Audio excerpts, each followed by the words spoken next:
എങ്ങനെ കയ്പുണ്ടോ ശ്രുതി? കുഴപ്പമില്ല, ഓക്കെയാണോ?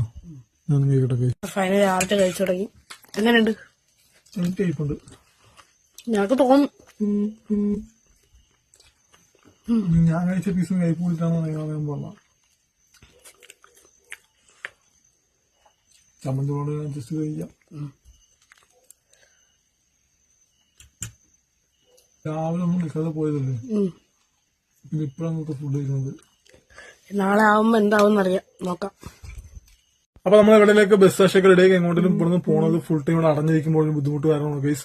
മനുഷ്യരൊന്നും കാണാതിരിക്കുമ്പോൾ ബുദ്ധിമുട്ട് നിങ്ങൾക്ക് പറഞ്ഞാൽ മനസ്സിലാവില്ല. ജയിലിടുന്ന ഒരു അവസ്ഥയാണ്. ശരിക്കും പറഞ്ഞാൽ ഞാനും ഡിപ്രഷൻ അടിക്കുന്നത്, ശ്രുതിയും കൂടെ. എനിക്കായിരുന്നു ഭയങ്കര ഡിപ്രഷൻ, ഒരു വെപ്രാളവും പരവേശവും ഒക്കെ ആയിരുന്നു. എങ്ങോട്ടേക്ക് ഓടിപ്പോവാനുള്ള ടെൻഡൻസി ആയിരുന്നു. അങ്ങനെ പോയത് പുറത്തു പോയത്.